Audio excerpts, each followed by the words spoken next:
Let me return to my fundamental principles that I want to elucidate in Judaism and in Kabbalah. These fundamental principles are the letters, and everything can be reduced back to the letter Aleph, the number one, first letter of the Hebrew alphabet. Everything derives out of the Aleph. This Aleph is written different ways, but we're going to use this for right now. A Yud on top, a slanted Vav, and a Yud on the bottom. The simple gematria of this is Yud, 10, Vav, 6, Yud, that's 26, and that's the gematria of Yud K Vav K. The primary name in the Jewish religion for God. So the Aleph, in its simplest sense, is one, and it's made up of three parts. Two similar parts, the two Yuds, and then a Vav in the middle. This Vav in the middle, in the past few years of my studies, has become the most important component. This middle, this paradoxical middle that is able to be a Vav Hipuk, that turns time, like in the biblical sense of the biblical grammar, the Vav HaHipuk,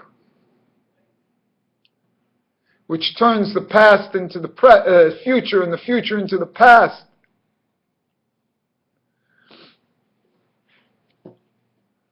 This middle,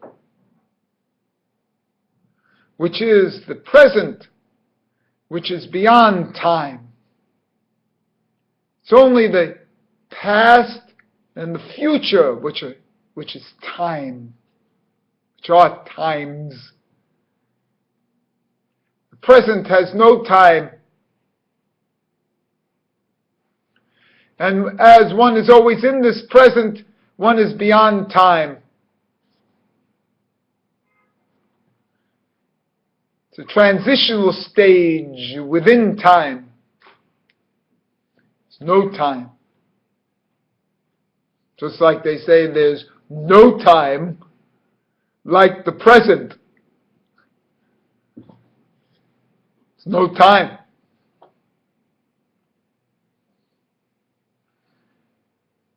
There's no thought and no reflection. In logic, they used to call this the excluded middle between yes and no, but quite frankly, it combines both. This is the higher plane, the Vav in the middle, which combines both opposites in a coincidence of opposites. And it is from this middle, this Vav, that the two Yuds are connected. And in a certain sense, everything emanates out of this middle rather than emanating from the sides. Everything comes from the center. Isn't that so in yoga and in bodily functions? Everything comes out of the center, including these words, including the nose, mouth, the Adam's apple, the belly button, the bris, the anus, all out of the center, the core, spine, the Shushumna channel, all as the center. Ida, Pingala, what's in the middle? Shushumna. Right, left, and what's in the middle? Center. And that's the Vav, in the center, in the middle. They say in the Olam Haba, it'll be written Yud, Vav, straight line, and then a Yud on the other side. Not below, but just using the Vav as a straight line. Won't be a slant, and that lower Yud will be up at the higher Yud's level. So this is the level of the Aleph in Chochmah, where it's Yud, Vav, Yud.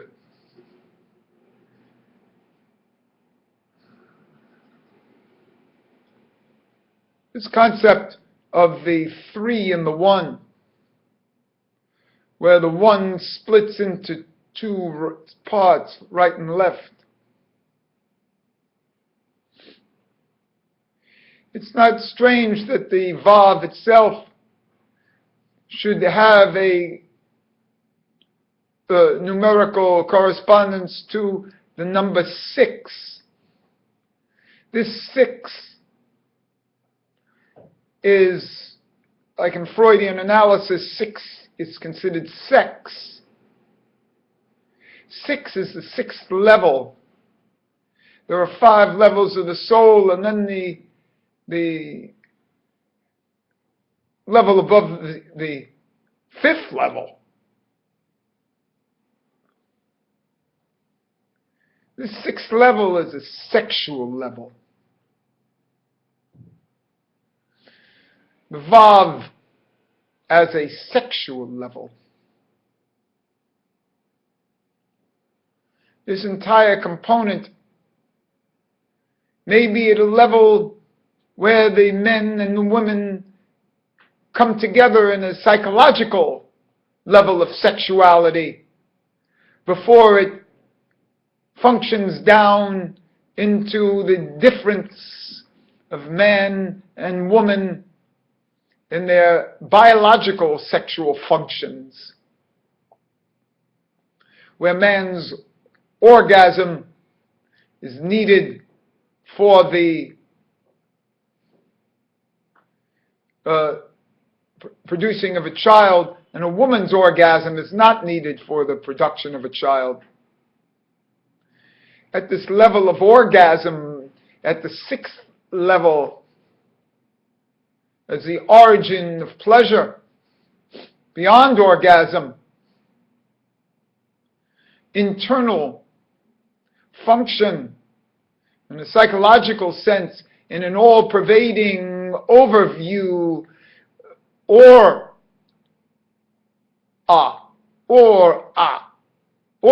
sense, the light surrounding the surrounding light. This function is maybe a psychological function that's external to people themselves, surrounding egg. This is something that we have to analyze and try to understand. The letter Vav within the letter He, within the letter Aleph. The center line within the Aleph. That's what we have to understand.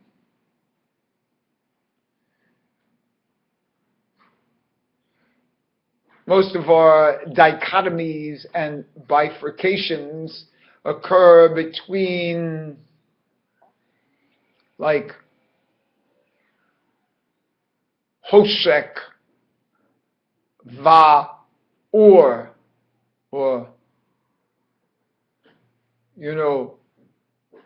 Hashemayim, Va, Haaretz. you know. But what's important here is the Vav, the connecting Vav. Vav is what makes the Torah of the Bet, the split, the dichotomies within the Bet, but then the Vav, the in-between states, transitions between sleep and wakefulness, totally present. When one is in this state, one doesn't think of one's reincarnation. One thinks that total life keeps going on without him or with him. It makes no difference.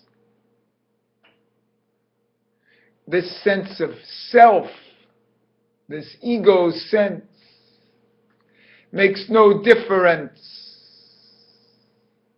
in this middle state between the vavs, between the pieces, in the present, beyond time.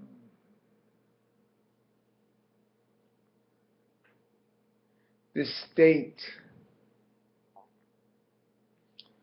of wakefulness within sleep,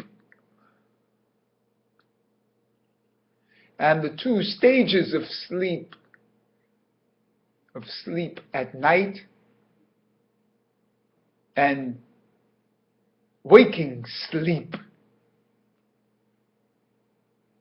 One always tells us in the metaphors of spirituality, in Zen and in Gurdjieff and all this, to wake up from your sleep, that you're in sleep.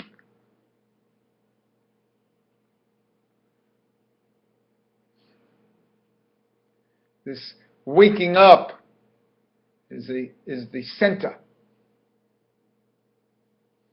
to find the ground between the two-ness. Isn't this what the Aleph is? So I'm going to be talking more and more about the Aleph, the three parts of the Aleph. Remember that the Torah starts with the letter Bet, and down here in our domain, this Bet is the Yud on top and the Yud on the bottom. And it's for us to make this connection of the split into what has been the excluded middle, that we're now going to call the included middle, and find out that this pathway, this derech, this orach, this pathway, is the secret between the two arms.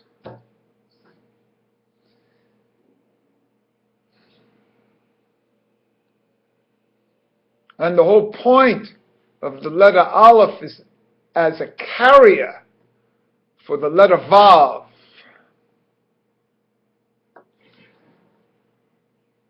And the letter Vav is this letter of Das, this connection between the upper three and the lowest seven. This Das.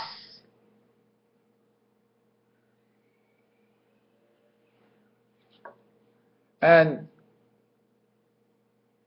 what a beauty here to meditate on the letter Aleph. Quite frankly, everything can be explained through the Aleph, and that's what I'm going to start to proceed, to bring some of these factions and fractions together into the one, which is comprised of three. And manifestation of the two as a one, as a third.